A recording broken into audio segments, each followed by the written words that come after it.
the European Ryder Cup team. Gentlemen, thank you for visiting. Captain Harrington, well, I think there's little doubt that this week maybe did not go the way you had envisioned or planned. I cannot imagine that it changes how you feel about your team and the effort that they gave along the way. Yeah, exactly as you said. The team did everything they were asked of them. They were great together. They worked hard together. There was great team spirit. Everybody tried 100%. We were just beaten by the better team this week. A very strong US team that seemed to play right up to their ability and had a bit of momentum, hold a few putts, had the crowd behind them. Just a lot of things really tough to overcome. Okay, we're going to open up the floor for questions. Please direct your question to a specific player or captain. That'll help everyone here. Let's start with Shane, number 20, right behind me. This is a question for Lee or Ian or Sergio. When you play, in the rare occasions when you've played on a losing Ryder Cup team, what can you take from that, either from the experience of that week or something you kind of parlay forward from there?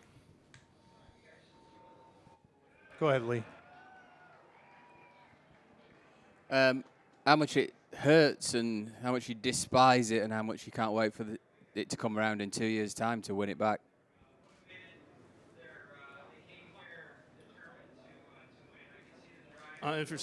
Yeah, I you know, well, I've only lost one other one, and it's painful.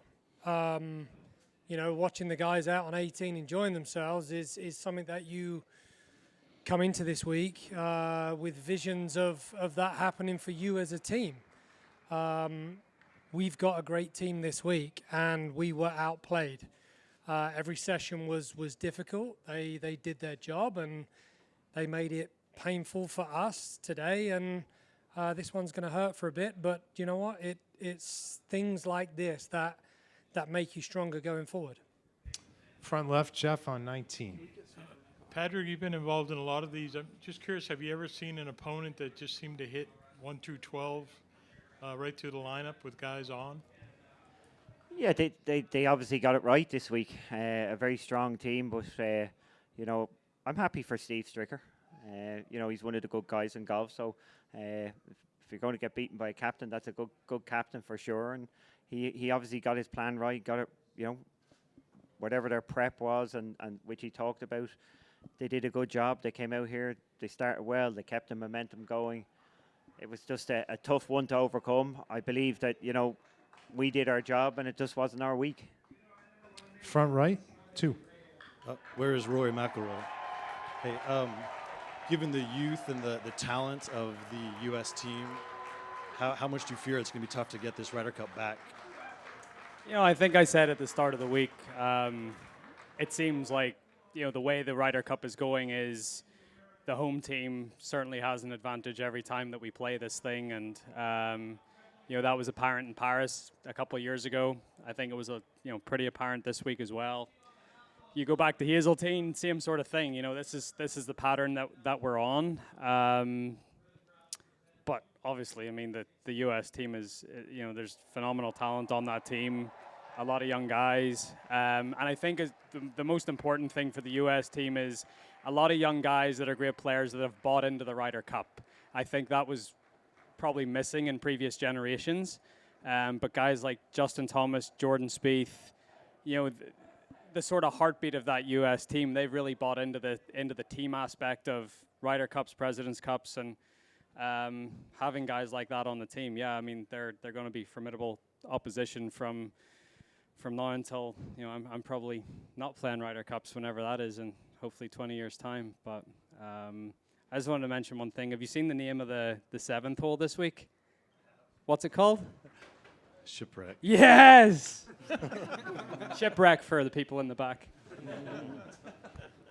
All right, we're going to go to number 25, black left. Go ahead. My question's for Rory and also for Ian. Guys, Rory and Ian, what is it about this cup that makes grown men cry?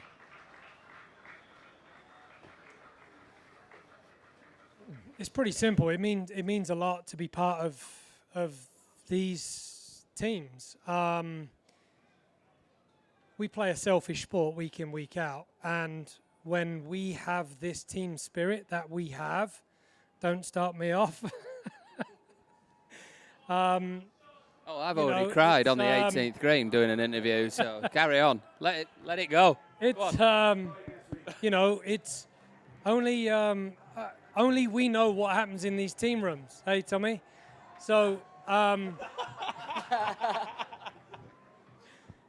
we have a good group, and these things don't come around very often. And you know, it's special. It's special to put the shirt on. It's special to get closer to all of these guys in a way that you would not imagine. And it means a lot to us in Europe to represent Europe in the Ryder Cup, and that's why it hurts, and that's why you see all the emotion that you see. We're going to go front right. I believe it's Phil, number 1. Number Maybe 3. this one. There you go. Shane, you said yesterday you were having the time of your life. Presumably that hasn't changed even despite the result. Can you just tell us how much you've enjoyed this week and why it's been so special? Yeah, it's just so hard to describe. I spent years trying to make it a Ryder Cup team, and I got here this week. I didn't know what to expect, and honestly, it's been like, you know, I've probably done something that I only could dream of. Like, I won the Open by 6 shots in my home country, and this week has by far. Sorry, Tommy, but but this week has been by far the best week of my golfing career. Like, honestly, to be able to share the team room with these boys, to be able to play for Paddy, it's just been, it's been so special. Like, I said to the lads last night, I said, I'm having the time of my life and we're 6 points behind. Like, I mean, what's it going to be like when we're leading? It's something that no matter how long I play for now, for the rest of my career, I'll want to be a part of this team. And you just form a special bond with people that you don't, not that you don't think you ever would, but you just have there's just something there that we'll always have. Look, we got beaten by a better side, but you know, I've really enjoyed myself. I'm so privileged to be a part of this team, and I've enjoyed every minute of it. And I don't enjoy getting beaten like I did today, but you know, I had a great moment on the 18th green yesterday. Tried to do my bit for the team, and you know, we came up obviously a long way short, but it's been an incredible experience and something that I'll remember for the rest of my life. We're going to go to 5. Well said. Number 5, Brian. Yeah, Padraig, I think you said on TV you'd have no regrets or second guess yourself about anything you did this week. I'm just wondering what your abiding memory will be from the 3 years you've been putting this team together and working on this, and this week in particular. What will you take away when the pain goes away? Yes. No. No. It's all I can think of now. My abiding memory.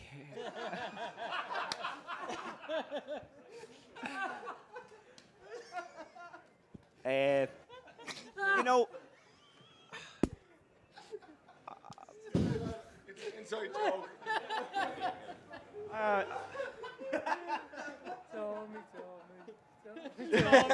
Tommy, Fleetwood.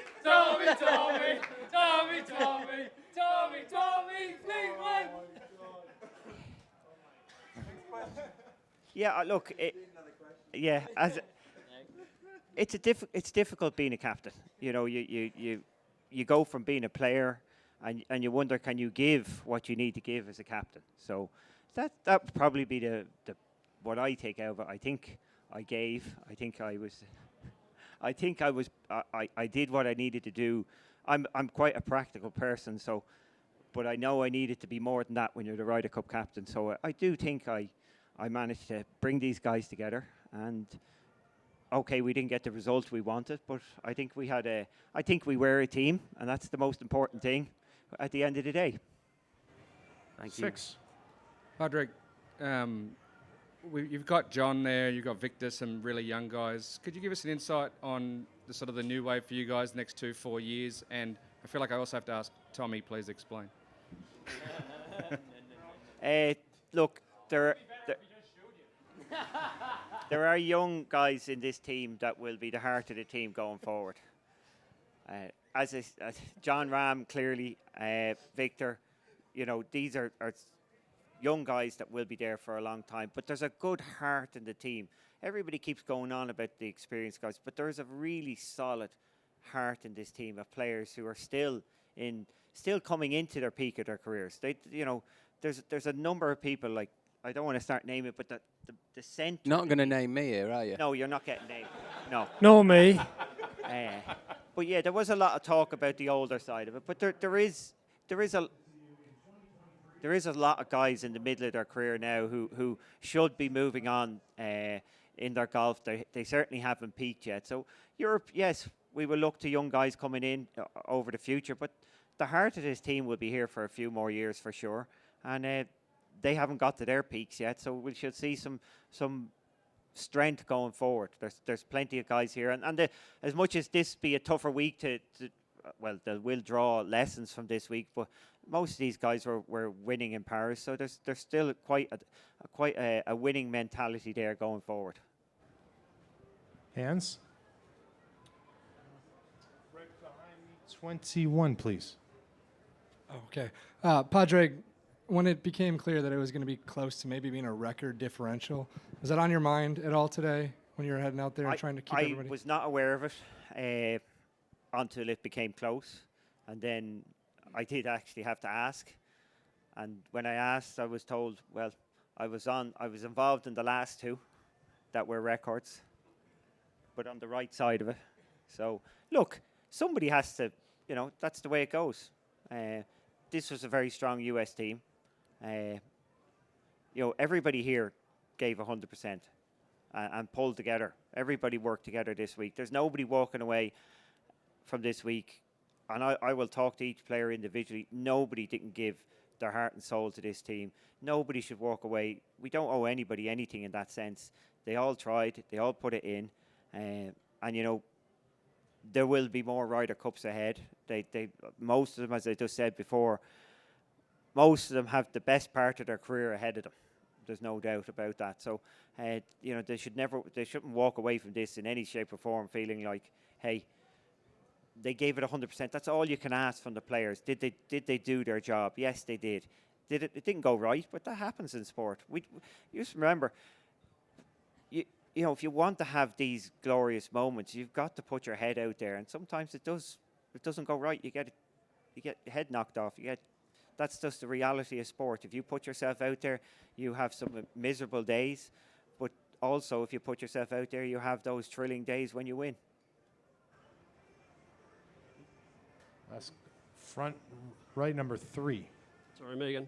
Tommy or anybody else who wants to answer this. When you're playing against a crowd like this, is it not so much the inane stuff that they shout constantly at you, but the lack of any great big European cheers? I know there were a handful of supporters, but there didn't seem to be anything that they could, make noise about and get any momentum going. I don't know. This is the first one I've played in America, so it was obviously very different to my first experience. I think we had each other all week, and that was plenty for me, and I'm sure for the rest of the guys as well. Yeah, that's part of being in and away Ryder Cup, I guess, and there's guys that can answer that question a lot more than me, but I loved the chance to go out there and play with my teammates and do that together. And it was quiet when you did anything right, but the idea was to try and keep them quiet, really. We just didn't, we couldn't quite do it, but it was, still, like, I never really felt, I never felt like it affected, my performance or, the other guys. I'm sure don't, just because we didn't have, the home fans with us. I think the team itself was enough for us. Let's go to 6. For the veteran guys, I don't want to suggest for a second that you won't be back on a team like this, but do you find yourself at any stage taking it in, I guess, a little bit more just in case? Lee? Yeah, well, exactly. He could easily be in. Yeah. I'm not answering this one. I'm not a veteran. I guess that's me then, is it? Well, like, just does he mind one or listen, that match I played this afternoon, that might be my last match in the Ryder Cup. I'd rather it wasn't. But I'm 49 next April, and the likelihood is it is. I got to share it with my son. I won my point.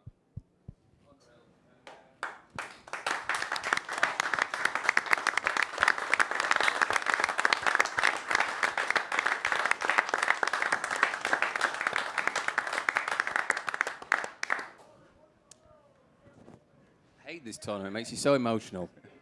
But, you know, that's what makes it great as well. You know, everybody knows when they tee up in the Ryder Cup, it's a lottery. You know, if you play well, you've got a chance of winning, but it's not guaranteed. Yeah, it's like gin or that's roulette. But, you know, there's special moments out there. You know, we get to represent Europe out there this week. It's a big place. The other team gets to represent the USA. It's a big place, representing a lot of people. If you haven't got pride and passion, then you know it's not for you. Shouldn't be. Don't even bother turning up. Well done, mate. Well said. 21 on your left. 21. For Rory, you showed some emotion in an interview afterward. I'm just kind of curious if that's something, the team sport thing, feeling like you maybe had let the team down. Was that something? He won his point today. I know he did. He said it though. He didn't. He didn't. Look, I want to try to be as good a teammate as I possibly can be. I mean, that doesn't necessarily mean everything that you do on the golf course. It's things that you try to do, you know, not even this week, but throughout the year. But yeah, look, do I wish I would have played better this week and delivered a couple of points earlier in the week? Of course I do. No one was more disappointed in the way I played than me. But you know, the captain last night said all we could go out there today and do is try to win our point, and that's all I thought about today, was just to go and win my point. Put blue on the board early. I feel like I was bestowed a very privileged position to lead the team out, and I was able to go out and put a point on the board in a singles that I wasn't able to do the two previous Ryder Cups. You know, I had that opportunity in Hazeltine and then in Paris and wasn't able to do it. So, you know, I wanted to go out there today and show some character and resilience, and I did that, and that was the best thing that I could do for my team. And I was emotional because it's a very highly charged event, and it sucks to lose. It really does. It sucks, and you know, listening to We Are the Champions out there and those guys celebrating, you know, if we have an opportunity in Rome, hopefully I'm on that team, and it'll make getting that cup back even sweeter. Number 19, front left. Jeff, please. One for John and one for Paul, if I could. Over on the side. John, you were playing your fifth match today, and you went at a guy that probably threw the hottest start out of anyone out there. Just how hard was that battle? And for Paul, I wanted to ask you what you saw in Dustin today. I think he might have made 8 birdies, and he had a hard-fought match, but what did you see in him? John. I'll go ahead. Yeah, I mean, what can you do when somebody has 5 birdies in the first 6 holes? It's not like I was playing bad golf. It wasn't my best, but it wasn't my worst either. Hitting good putts, they just weren't dropping in. And I had my opportunity in the match from 7 on, from 7 till, let's say, 12. I had my chances. He opened the door a little bit, and I just didn't take advantage of it. You know, what I've been able to do the first 2 days, I wasn't able to today. Making what I thought were good swings and good putts, and things just weren't going my way. Simple as that. And then got to a point where I needed pretty much a miraculous finish, and I didn't get it. You know, he started really well. He played really good golf. I tried my hardest, as did everybody up here, right? I gave it my all, and unfortunately for today, it just wasn't enough. What did I see in Dustin? I mean, I saw classic Dustin. He played great golf, and tipped my cap. I obviously disappointed I didn't make a putt on the last to tie that match. I know he wanted 5-0 for the week, but you know, just, I mean, every single one of these guys next to me, and you know, we gave everything we could, and I'll go on record and saying this is the, I'm so proud to be part of this team. I love these guys.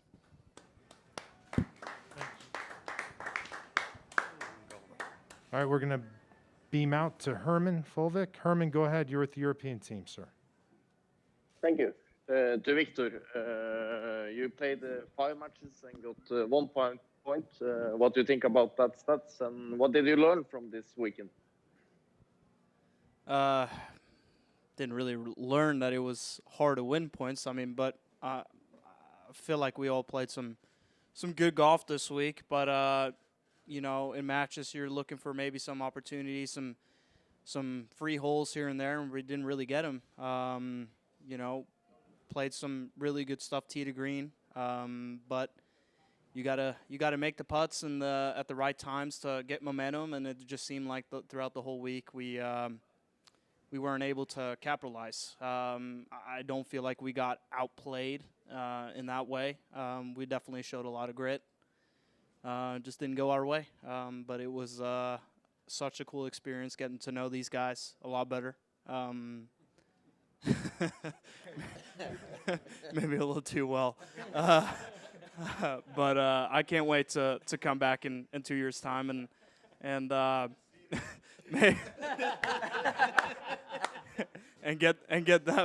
get even closer. Yeah,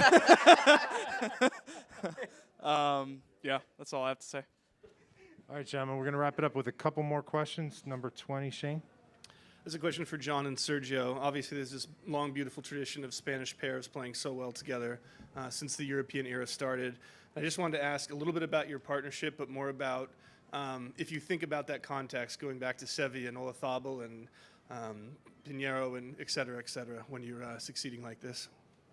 I mean, without a doubt, obviously, we've been very fortunate to have a lot of great Spanish players playing the Ryder Cup and doing so much for the Ryder Cup.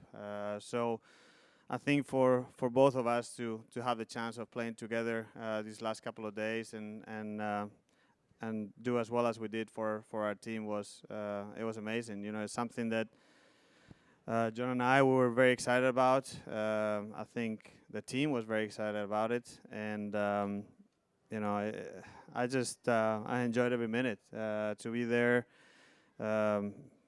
hitting some shots here and there, and watching what John is capable of doing. It was a treat. So it was really fun. Gentlemen, thanks so much for your availability all week, your insight. question. Classy bunch. What's that? Oh, it was for both of them. I missed one. I apologize. Go ahead, John. Wrap it up. I mean, I can say those 2 days, those matches with Sergio, with what it means, you know, as a historian of the game and as admirer of what Sevi and Ollie were able to do, to be able to tee it up with him, who his living Ryder Cup history, and to be able to win those matches with them the way we did it, that is undoubtedly the most fun I've had on a golf course by far. And I'm hoping I can keep playing good enough to be in this team again. I hope we can repeat it, because that's something I want to do again. And it was. Yeah, I think you'll be okay. Hey, you'll be all right. I never want to take anything for granted. I mean, he hasn't missed a shot yet in 20 years, so I'm hoping it's going to be okay. But it's, you know, it meant that much to me. I grew up watching him play. I grew up watching Sevi and Ollie, and that legacy is important. They had a great record. I think it was 11-2-2, and we started pretty well so far. So I'm hoping, not that we're going to beat it, but I'm hoping we have a chance to keep adding to that. Again, gentlemen, Don't worry, thanks so much. I still got a couple more in me. Thank you, Team Europe.